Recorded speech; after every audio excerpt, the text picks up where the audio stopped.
After 8 weeks of football, it is now decision time. You need to decide whether you're going to be buying on a guy or selling on a guy. So we're discussing 8 players and whether you should buy, sell, or hold.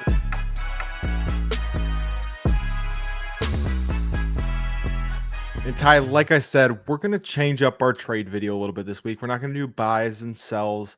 We're just doing 8 players, buy, sell, hold.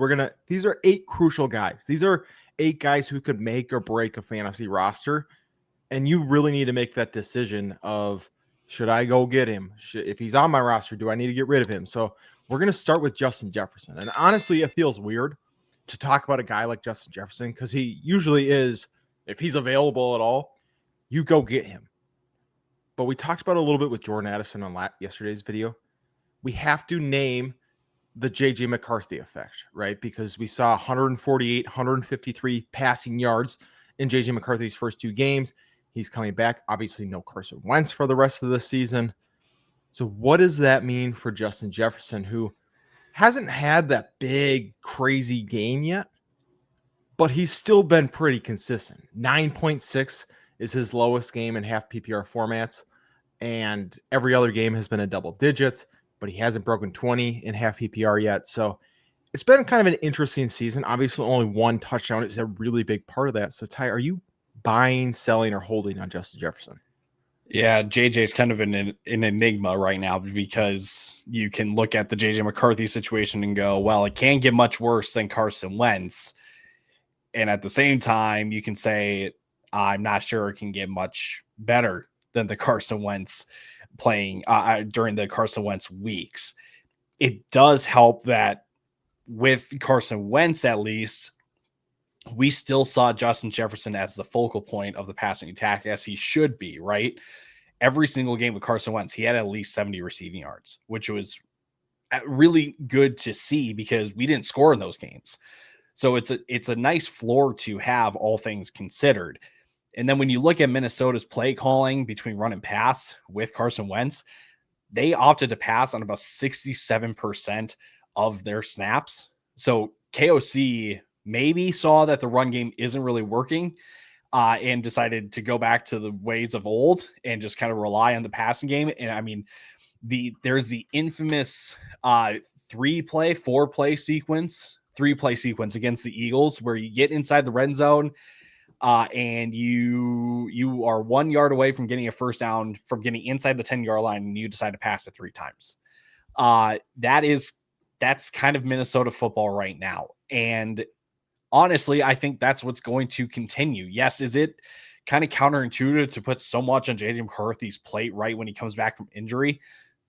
Sure, maybe. But when I look at their schedule, you got Detroit, you got Baltimore, you got Chicago, you got Green Bay, you got Seattle, Washington. And you even finish out with Dallas, the Giants, Detroit, and Green Bay again. Sounds like you need points. Sounds like you need to throw the ball around the yard a bit to stay in the game. So I don't mind holding on to Justin Jefferson right now. Just knowing, though, that maybe the ceiling, the expectation for kind of that wide receiver 1 overall maybe needs to take a step down, just because it's probably not going to be the prettiest, stat lines, or you're not going to want to watch the games. We will, because Skull. Yep. But you're not going to really want to right Skull in my commander sweatshirt. Yeah, fake fan. Yeah, you may not want to watch the games, but you're going to take whatever stat line he gives you, because again, it's Justin Jefferson, who is pretty much the Vikings offense at this point. Yeah, he's with Carson Wentz. The Carson Wentz 5 games, he was on pace for 170 targets and 1,600 yards. Right, so it's not like it was bad recently, but that's the question now: is can J.J. McCarthy continue that? Are we going to see more of what we saw? Luckily, we found out, hey, Atlanta's got a pretty decent defense against, right? They shut down Josh Allen. I mean, they have ups and downs, right? They're a roller coaster defense. Their highs are pretty high, their lows are pretty low. But I want to play a quick name game with Jefferson. Just 3 names quick that I want to throw out to you. First is Rome Odunze or Justin Jefferson. If you're offered that straight up, which one are you taking? Oh Gosh, I like Rome. I know, that's why I'm asking. I'm going Oh, right for the right for the jugular. You suck. I think I'm going Jefferson just slightly. Okay. Saquon Barkley or Justin Jefferson. That's a Jefferson one for me, just slightly as well. And finally, this guy's been the talk of the town. We've been against him, but Emeka Egbuka, who are you taking between him and Justin Jefferson? You're gonna hate this answer. I think I lean Emeka Egbuka on this one. Really? Just because when you look at Tampa Bay, Mike Evans is out for the rest of the year pretty Mm. much until like the very end of the year. Chris Godwin, I'm just going to outright say he's not going to be the Chris Godwin of old because of all the injuries that he's dealing with and the ramp up that he's going to have from the last injury that kept him out for so long. It is kind of a Emeka Egbuka at this point in this Tampa Bay offense, and that's kind of what he took advantage of at the beginning of the year. All right. I think I still lean Justin Jefferson, but I do think it's Homer. And that 100% might be. I'm betting that the difference between Jefferson and Baker, or Jefferson and Egbuka, is greater than the difference between Baker and JJ McCarthy. In terms of overall play, not by like Yes. fantasy points or anything. Yes, and so that's where I think the fantasy points is going to come for but that's again might be a homer take, very close. Just gives you the range of still where we see Justin Jefferson at. Before we move on to the next guy, we want to remind you we still got 3 videos a week coming out right now, and we are going to continue to help you get to that championship game. Not even just help you get to it, but help you win that fantasy championship by putting out free content every single week. So we want to ask you to subscribe to the channel, join the fellowship, because it's a lot of fun over here. Our next guy is Kyren Williams, another guy that's a little back and forth, right, Ty? We saw the explosion in week 5, 27 fantasy points. We saw then 15 fantasy points against Baltimore, but only 8 fantasy points against Jacksonville in half PPR formats. But the concerning thing is, first 3 weeks, 18, 17, 20 carries. The 4 weeks after, 13, 14, 13, 12. Right? They're coming off the bye right now. So with that, are you maybe trying to catch somebody sleeping and going, hey, I'm going to go get Kyren Williams? Or are you going, I am not trusting this team coming off the bye. I want to get him off my team. Let me say it like this. There are certain parts of this team that I trust. The run game, unfortunately, is not one of them, right? You brought up the dip in carries, right? We were averaging about 18 the first 3 weeks to now 13 the last 4 weeks before the bye. And you just look at the fantasy performances too. We're averaging 18.6 fantasy points per game when we score. And when we don't, it's nearly a 10-point drop. It's 8.5. So it feels wrong to call Kyren Williams a touchdown dependent guy, but that is kind of what he's been the last couple of years, and even more so this year. So on top of the dip in carries, on top of the dependency on touchdowns, the Rams have moved away from running the ball in the red zone. Through the 7 games so far this year for the Rams, 39% of their snaps in the red zone have been runs. Their average the last 2 years was right around 50%. So we're seeing less chances in the red zone. Again, the dip in carries, dependency on touchdowns. I just think that there's a lot to overcome here to deliver consistent fantasy results for you. Sure, he can have the spike weeks like we saw against San Francisco where he walked away with 8 catches and 2 touchdowns. But I'm expecting that we're still going to see more of those like 7.5 games against Jacksonville. So if I'm looking to build the best well-rounded roster possible, I'm going to take Kyren Williams and try to tier up to a Jahmyr Gibbs, to a Josh Jacobs if possible, maybe even shoot for the stars, land with like a James Cook or somebody like that, right? Some guy where I know exactly that he's going to be a consistent player with consistent, usage in certain parts of the game. For Kyren, he just doesn't have that right now, even though the Rams are a really, really good offense. So for me, he's a sell with the goal of tiering up. I'm not just selling for the sake of selling and trying to get rid of him on my team because that ceiling is hard to match. I got a mystery player for you, and I want to see if you can guess it. So this player on the season so far has 7 carries less than Kyren. Kyren does have 8 rushing yards more. This player has 2 more rushing touchdowns than Kyren. This player also has 7 less receiving yards than Kyren and 1 less receiving touchdown. Do you know who this mystery player is? You said 7 less carries? Yes. So he's essentially, if you're listening at home, he's within single digits of every single stat of Kyren. He is essentially having the same season as Kyren Williams right now, except he's outscoring him from a fantasy perspective.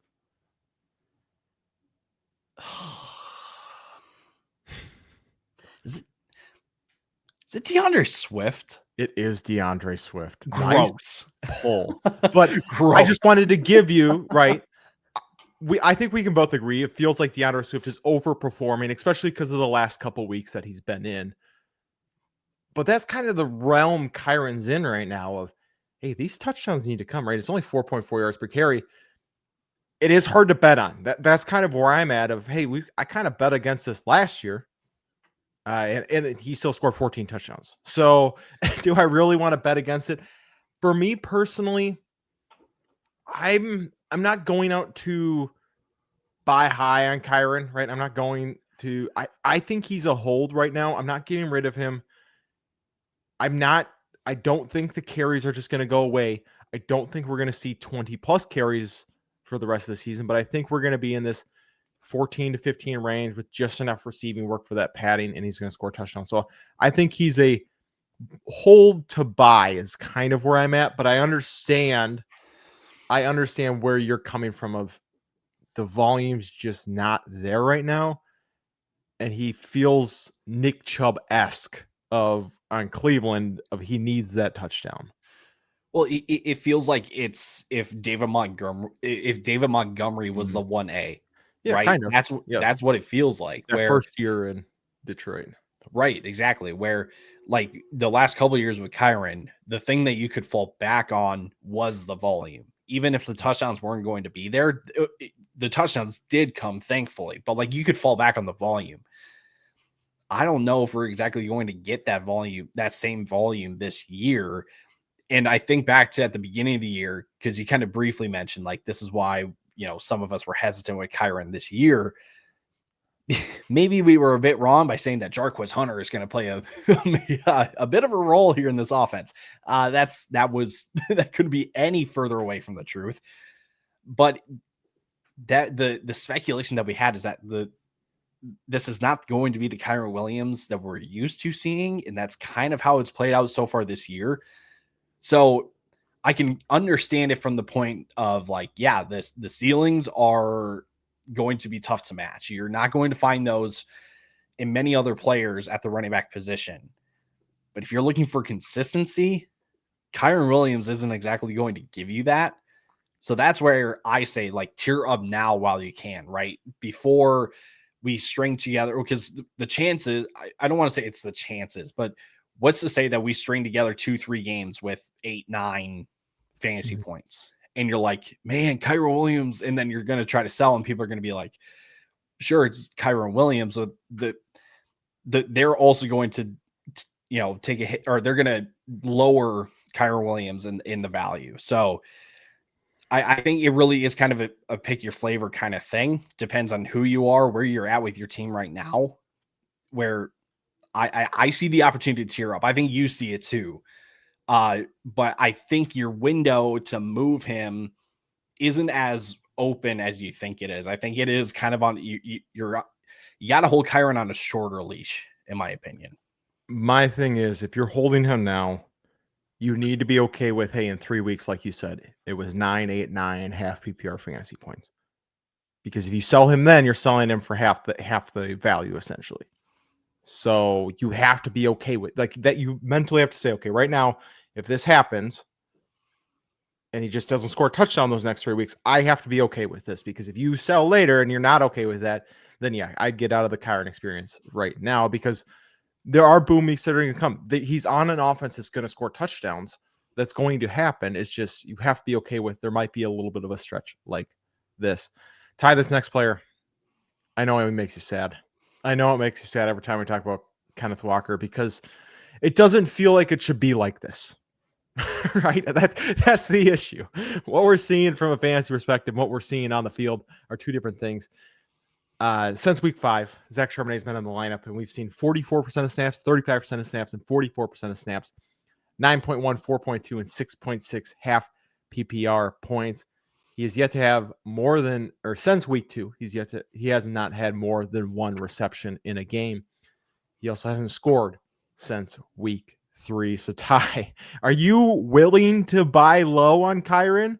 Or not Kyren, excuse me, Kenneth Walker? Or are you going, I'm just unloading my Kenneth Walker shares? Are you kind of, if you got him, you do just have to ride the wave right now?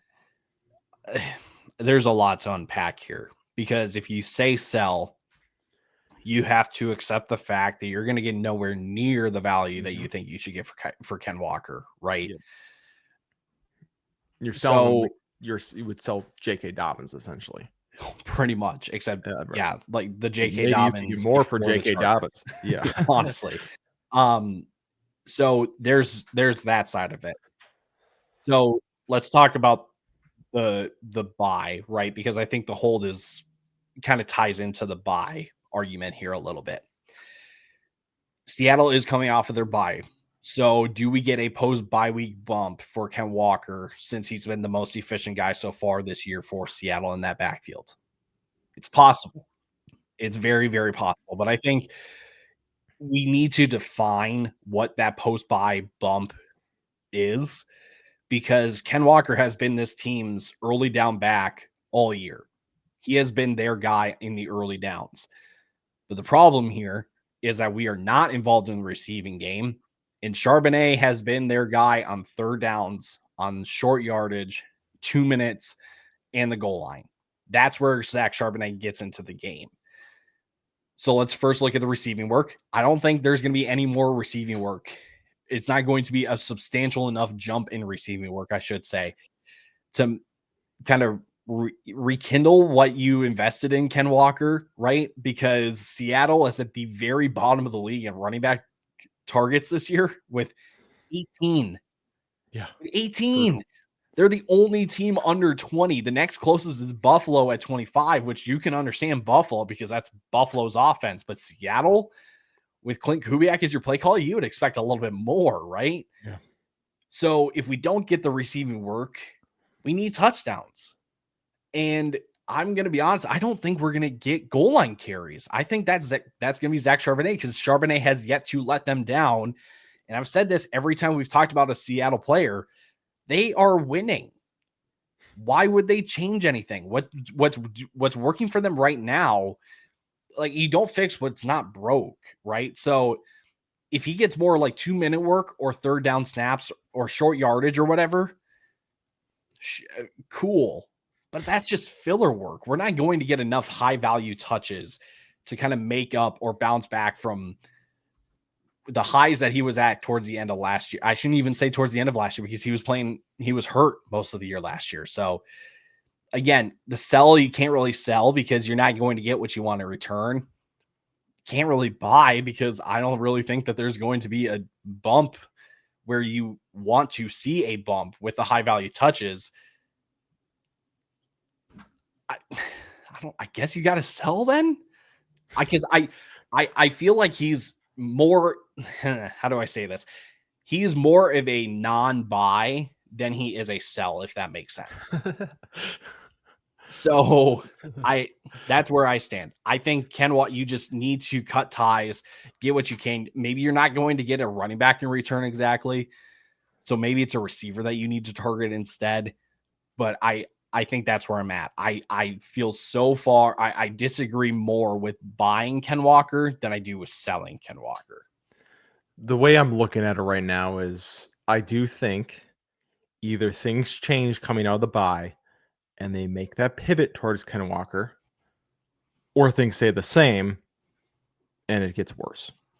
And so you have to make that call too, because the issue is I'm not going to pretend to sit, like you said, we can't pretend to sit here and go, I know what Clint Kubiak is thinking. I know that he's going to change it because that's what the rest of us are seeing on the field. We don't know that. So you have to make that call of, I think things are going to change, so I'm buying a Kenneth Walker or holding Kenneth Walker, or I don't think things are going to change, so I'm leaving him alone or I'm getting him off my team. Because if things don't change, he is David Montgomery, except he doesn't score touchdowns, which is not a good spot to be in. So that's what you have to keep in mind moving forward with Ken Walker.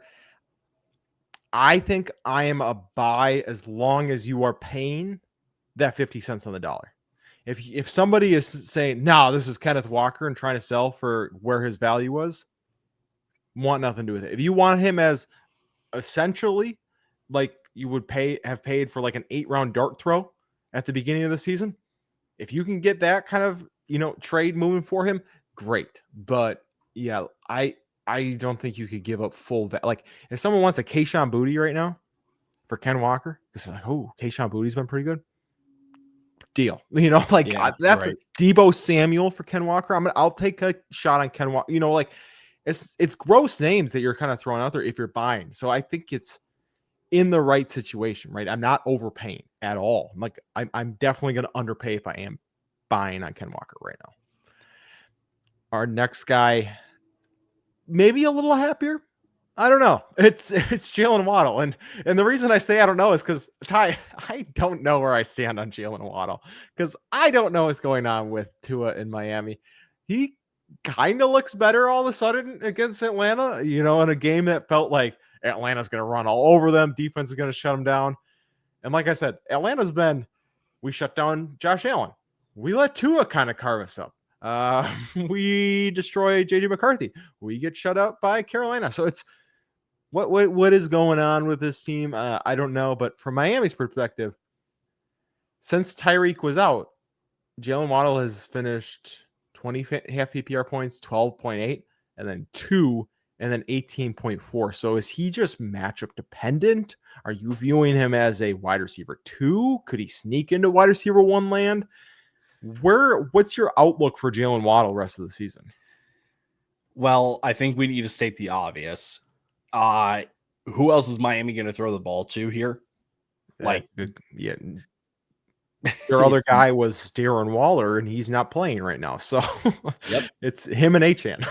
It's literally him and Achane. So I view Jaylen Waddle very similarly to Garrett Wilson, where he is going to volume his way to being a startable piece most weeks. I just look at his next 3 games: Baltimore, Buffalo, and Washington. The Buffalo the Baltimore matchup, sneaky tough now that the team's getting healthier. Yeah. Buffalo, I feel a little more confident in because both of those are, that Miami Buffalo game can produce some kind of fantasy production there. Washington, decent little matchup, right? Washington's defense isn't really on the levels as it was last year. Then you go into a bye in week 12. So I don't mind Jaylen Waddle as a buy. The problem is I don't know exactly if you're going to get him at a 90 cents on the dollar right now, just after his big game against Atlanta. So I guess I hate to make it so nuanced in that, like, it depends on how your league values Jaylen Waddle, but I don't know exactly if I just want to. If people are the best way to explain it, if somebody's going to value Jaylen Waddle as a wide receiver 1 the rest of the year, no thanks. I think that's overpaying. But if they're willing to let him go for the right amount with, the right value, about a wide receiver 2, maybe a high-end wide receiver 3, low-end running back 2, somebody like that, I don't mind it then. But what's ultimately going to make the difference is touchdowns. I just don't know how much we can bank on touchdowns with Jaylen Waddle this year in this Miami offense.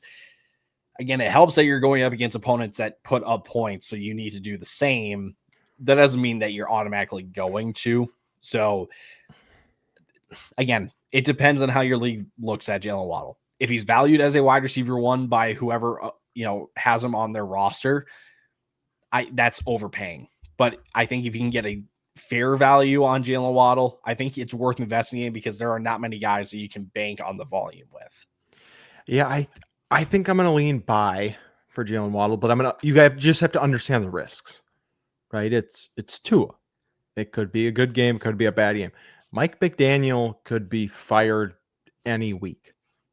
Any loss could just be the end of Mike McDaniel. So you have to understand that when you're buying in on Jaylen Waddle. So for me, that's where I think he could finish as a high-end wide receiver 2 at the end of the season. But you can't pay that now. And that's what you have to, when you're negotiating, go, if that's what the guy thinks, you go, fine. But you have to see the risks that are baked into it at the same time. And I think the best way to illustrate this is just a quick name game again, just a couple, 3 players. Chris Olave or Jaylen Waddle. Chris Olave has been safe, right? PPR scam, 83 targets so far.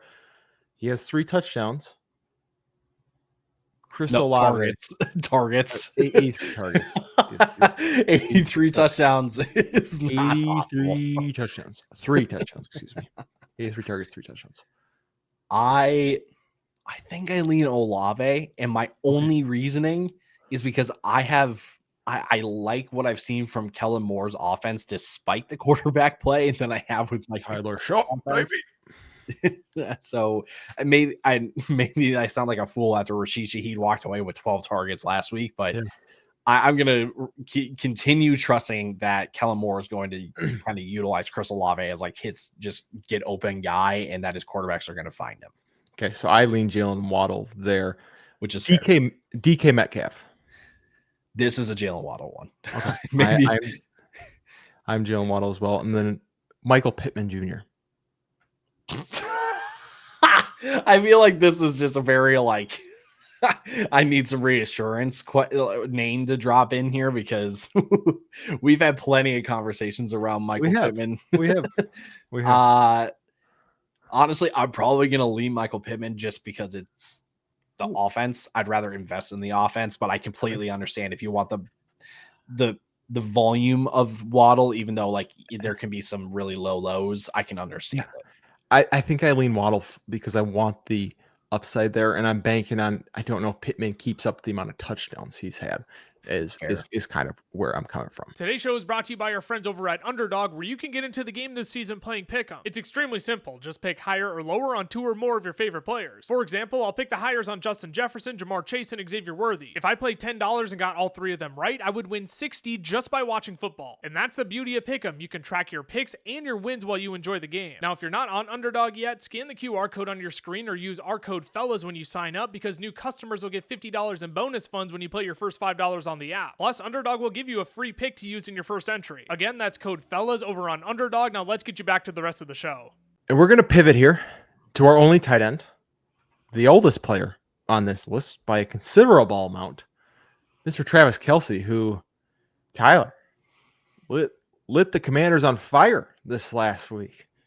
6 catches, 99 yards and a touchdown. Obviously, 2 big catches that really paved the way from that, but last 4 games, 3 double-digit half PPR points.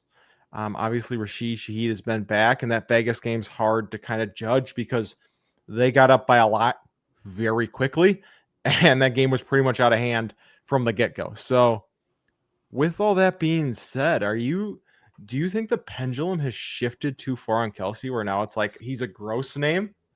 And maybe I buy it on that because this is sticky, or is this like, yeah, this is just fluky? Yeah, he's cooked. Where do I want to start with this? Father Time comes for us all, okay? And a broken clock is right twice. A blind squirrel finds a nut every once in a while, right? So I say all that to say that, like, yes, Kelce can still have some pretty good games. We've seen it against Jacksonville. We've seen it against Washington. Now that Rashee Rice is back in the mix, right, in the last 2 games, I feel like that's a bit of a microcosm of what we're going to get for the rest of the year, where I don't know if it's outright matchup dependent, but I feel like there will be some games where Travis Kelce shows up because there's so much attention going away from Kelce. Or there will be games where we need the big plays. And that's what we've seen the past 2 weeks with Rashee Rice back in the fold. Against Vegas, he had a catch for 44 yards. His longest catch against Washington was for 38 yards. So maybe we could fall back on the fact that, like, hey, Travis Kelce is actually kind of getting some big plays here. Because even before that, like 23 against his longest catch, 23 against Philly, 13 against the Giants, 15 against Baltimore, 14 against Jacksonville, 17 against Detroit. So if we're getting some downfield targets, I feel a little bit better about Kelce than for the rest of the year. But I do not believe that, like, hey, Travis Kelce is back. He's not 36. He's not 36 years old. He's not playing like he's 36, but he's playing like he's 34, if you know what I mean. So I guess, like, if you're trying to choose between like Travis Kelce or like, gosh, I almost want to say like Dallas Goedert. I guess I lean Goddard because it's touchdowns at that point, but I don't know. I think what I can confidently say is this: we're going to see lows, we're going to see highs. If you're willing to take the chance on those highs at the tight end position, because there are not many guys that can give you those kind of games, it's absolutely fine. I'm fine buying in on it, but understanding, hey, some games Travis Kelce may be a non-factor because you've got so many other mouths to feed. And like, we're still having Juju Smith-Schuster involved. We're still having Hollywood Brown. We're like all of those things. So I guess it depends. Like, if you're chasing ceiling at tight end, yeah, go buy Kelce. But if you're scared off by the floor, I completely understand it. If you have Kelce on your team, I think he's a hold. Just because, again, I personally don't think you can find ceilings like he has elsewhere at tight end this year. Yeah, I just want to paint the picture too. Since 2016, his lowest season in targets was 121. He's currently on pace for 103. So we're on pace for a lot less volume than we've seen in the past. So that's just something to keep in mind of looking at him historically. The question then for me is not like, would you go straight up him for like a Sam Laporta? It's, would you tier up from Sam Laporta to Travis Kelce? Would you tier up from a Kyle Pitts to Travis Kelce? And my answer is no, I wouldn't. I don't think that's worth it. I don't think that long term he's going to be that much better than a Laporta, than a Pitts, even like a Hunter Henry. Like, I mean, I guess if you're giving up nothing, like if you're giving up a guy you're going to drop anyways, then sure. But if you have to go up like an actual piece that can fit in your lineup, I personally just don't see that as worth it moving forward. And if you could sell him to somebody like that, like if I can sell Kelce for Pitts plus, I personally think I'm going to do that. I also want to just say the schedule is not easy for Kelce the rest of the year. Like, we get Buffalo next week, and then we get a bye. We get Denver, Indy, Dallas, Houston, Chargers, Tennessee, Denver, Vegas. There's a lot of matchups there that don't allow a whole lot of production to tight ends. On the flip side, we're talking about the Chiefs offense that can put up points really against no matter who the defense is. Mm-hmm. So maybe there's the safety net in that as well. But I understand that, like, maybe, yeah, like kind of like what you were saying of just like Travis Kelce isn't exactly a tier up guy. So I don't know what the point of buying, or, there's no point in trying to buy, because if anything, it's just kind of lateral. Yeah. And I think I'd sell to tier back down essentially for one of these other tight ends. Moving on, Travis Hunter. Is he the one in Jacksonville? That's what Liam Cohen's saying. My thing is, I don't believe anything Liam Cohen's saying, but at the same time, I don't know if it matters. I don't know if it matters between him and Brian Thomas, who's the one and who's the two. I think that both can be very good in this offense. And that's where I'm coming from with Travis Hunter. He's a guy, the fact that we've seen 7 and 14 targets last 2 games, I understand, people are going to point to garbage time. Hey, this is when it came. I think we're starting to see how talented this guy is playing football. He's a guy that I'm willing to bet on this second half bump with. He's a guy I want to buy in on. He's a guy that I think we're going to look back on and go, ooh, you missed the train. And I know you have to pay up a little bit more, obviously, after the Rams game. I'm okay with that because I don't think we're at the ceiling where Travis Hunter is. Now, am I saying he's overtaking BTJ? He's last year's BTJ? No, that's not what I'm saying at all. Do I think he's going to be one of those guys that we are using in charts moving forward going, hey, here's his first 9 weeks. Here's that 5, 6, 7 point bump to his second 9 weeks, or second, whatever, 7, 8 weeks. I think that's what we're going to be doing with Travis Hunter. That's personally where I stand with him. So I'm all in on buying Travis Hunter. Travis is an interesting one because there's not much data or analytical, there's nothing to this besides just the one big game that we have against the Rams. All that we know is he played just 12 defensive snaps against the Rams after 2 games with 20 plus. And like you said, Liam Cohen has said that he's going to be a significant player on offense moving forward. That was before the Rams game. So I feel like the whole Travis Hunter or Brian Thomas Jr. debate as to who's going to be the guy in the offense really doesn't have much merit to it. It won't exactly show up in fantasy stat lines then at that point. But like you said, I'm willing to buy. Just coming out of the bye for one of the most exciting rookies that we have ever seen come out of college. And yeah, it took a while to get going, but I'm not going to be when we know that the ceiling can be this, where it's double-digit targets, where maybe he's not going to be the most he's not going to put up a ton of touchdowns, and that could ultimately be the downfall. But I feel like right now there is a really, really this is the last little bit of the window to buy a guy like Travis Hunter that could see a major uptick in usage after the bye, because Jacksonville has really no other option at this point. Run game isn't exactly where it needs to be. So if you're going to move the ball, you're going to have to throw it. And thankfully, you've got 2 really good pass catchers in Brian Thomas Jr. and Travis Hunter to do that. So like I said, you've got the window to Travis Hunter is rapidly closing.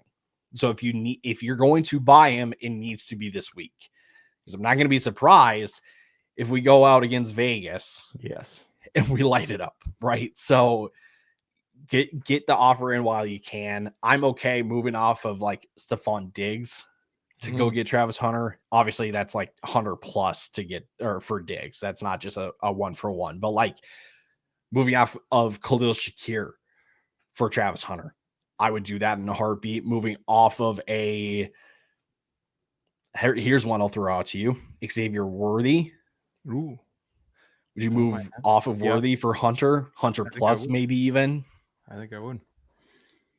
I think all of this is to say that the vibes are that there's going to be more down the line, more in the future for Travis Hunter. And maybe that's, again, not the analysis that you want for Travis Hunter, but that's literally all that we can give you because there's only been 1 game of it so far. Now, we have 2 players left, and we have our only quarterback, Mr. Caleb Williams. It's been interesting, Ty. Right? There's been a lot of ups. There's been a lot of downs.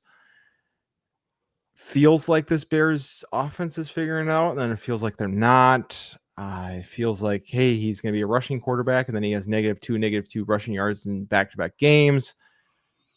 He's got 9 touchdowns on the season. 4 of them came against Dallas. Do you think it gets better? Do you think it gets worse?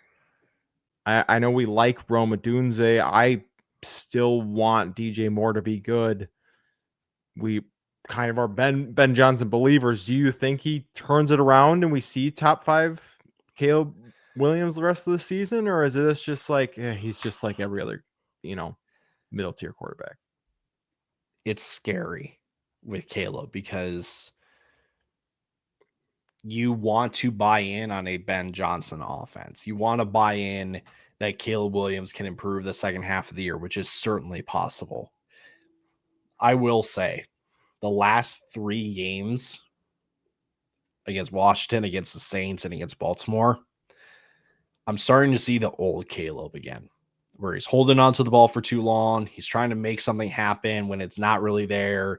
or again, he's holding on to the ball and he's missing his opportunities to get his guys in space. And so we have way too many rollouts to the sideline and then just lasers to guys that are needing to like Tony toe tap their way to making it a successful catch. So I guess I'm fine throwing out a feeler, but the problem is when you're talking about quarterbacks, and now that we're kind of getting into bye weeks and getting out of bye weeks, this is where like fantasy football strategy comes in. I'm not sure I want to roster 2 quarterbacks. Now, like if your quarterback so far this year is like Jared Goff, Trevor Lawrence, Justin Fields, yes, go. You should at least throw out an offer for Caleb, because I don't know how much you can rely on those guys week in, week out for the rest of the year. But if you've got like the studs like Josh Allen and Jalen Hurts and Drake May, Justin Herbert, Dak Prescott, like if you got those guys, there's no need to go through to go buy Caleb Williams. I think the last point I'll make, I think if you're buying Caleb Williams, you are buying him to not play him on your fantasy team. You are just keeping him on your team and reaping the benefits if things turn around in the second half and the Chicago offense takes a step forward. But he's another one I think name game's perfect. You brought up Jared Goff, Caleb Williams. Personally, I would say Jared Goff, just because I have more faith in Detroit's offense than Chicago's at this point. Sam Darnold or Caleb Williams? This I feel like I got to give to Caleb, even though Seattle has been the more efficient offense. It's not exactly fantasy efficient outside of JSN. Let me just throw that in there. So Sam Darnold is doing what he needs to do for Seattle, but Caleb can give you a little bit more when it comes to like rushing. I kind of lean Caleb here. Kyler Murray. It's holding up and they're the same picture. Right. Corporate asked me to show them 2 photos. They're the exact same photo. I lean Caleb because honestly, I don't want anything to do with Arizona's offense outside of Trey McBride. Yeah. And I kind of sit in the same spot with Caleb. I think he's Kyler-esque as of right now. And for our final player, a little more exciting, but also feels gross at the same time. We talked about 3-headed monsters in backfields, and it feels like we now have a 4-headed pass-catching monster for the Chargers. Keenan Allen, around the world Gadsden, Quentin Johnson, and Ladd McConkey. Of whose week is it? What's going on? Obviously, been a great last couple of weeks for Ladd McConkey. If you were patient on him, congratulations. If you held on to Quentin Johnston, I'm sorry. Does this cycle continue? Is it Keenan Allen's turn next to miss a little bit of, of the fun? Is Gadsden take a step back? Is Quentin that's the questions that are going through my mind in this. But I think where I land is, I think for me, he is the firmest hold out of everybody on this list for me. And the reason being is I think he's the most talented wide receiver at this point in their careers. I think Keenan Allen, still, I will say from the Mountain Test, one of the most underrated wide receivers of all time. I still think is extremely talented. But I think at this point right now, Ladd McConkey is their best wide receiver, their best pass catcher. I think he's going to win out the farther we get into the year. But I also acknowledge that you're probably going to, at this point, after these last couple of weeks, have to pay high-end wide receiver 2, low-end wide receiver 1 amount to go get him. And with the fact that there are 4 guys who can kind of cycle in and out, I don't want to pay that. But I also don't want to get rid of him because he's attached to Justin Herbert, who's been awesome. He's seeing great volume. So for me, I think he is a hold. I don't think in leagues he's like, right. How some leagues we're like, oh, it's nuanced because it depends on your league. I don't think that's the case for Ladd McConkey as of right now. I think people are pretty firm where he's at. So for me, I'm going, he's a hold. I'm not going to send the farm for him, but I'm not getting rid of him if he's on my team. Yeah, I think you said it in the best possible way. It's a firm hold. Yeah. if there is an opportunity to buy him in your leagues, do so. This Chargers offense is still throwing the ball a ton. Ladd is actually becoming, him and Keenan are becoming Justin Herbert's kind of go-to guys here at this point. Now, it does make me want to go back and watch Quentin Johnson a little bit closer to see, like, man, he's playing at like 80%, 90%. And so because of that, maybe that's affecting the reason why he's not being targeted as much. But being second in targets since week 6 behind just Jamar Chase, that's not a bad, you're not going to complain about that for McConkey. We're starting to make some explosive plays, some big plays, which helps. We were lacking those at the beginning of the year. Now we're kind of starting to see those here. So yeah, I don't think there's any kind of world where you're selling. This Chargers offense is too good to really get rid of any pieces at this point, unless it's like Quentin Johnson. Then maybe I don't want to say maybe. You should consider moving him. But Ladd McConkey, Keenan Allen, Kamani Vidal until Amari Hampton comes back, like you said, around the world, Gadsden, like those guys, maybe I'm oversimplifying this. Not really a surprise to me that Aronde Gadsden has kind of shown up and Quentin Johnson is kind of taking the back seat. Yeah. And it's not really a shocker to me. So yeah, like you said, it's a firm hold on Ladd at this point. You cannot get rid of the momentum that he's on right now. Yeah. Well, that wraps it up for us today. We hope you enjoyed the little change in the way we did our trade targets. If you didn't, let us know. Yell at us. We want to hear what you thought of it. We have starts and sits coming tomorrow with Lucas, and then again next week. I don't know what our Tuesday episode is next week. It should be a lot of fun though. We'll have trades and starts again. It might be easiest schedules. Correct. So easiest schedules. Are we doing running backs next week, or is it just easiest schedules overall? I think it's easiest overall. And then the following week, it is rest of season rankings, running backs first, then wide receivers. Very fun. So we got to mix it up a little bit. So make sure you hit the subscribe button because you don't want to miss any of that. If you want to follow us on the socials, I'm at Camel FFF on the X, Tyler_Plath for Tyler. FFL is for the main page. The FFL is on Instagram. Fantasy Football Fellas on YouTube, Facebook, and TikTok, and Fantasy Football Fellas Shorts if you want to stay fully on YouTube. Like I said, that wraps it up for us. Go make a trade. Go win your week. We will see you tomorrow. Deuces.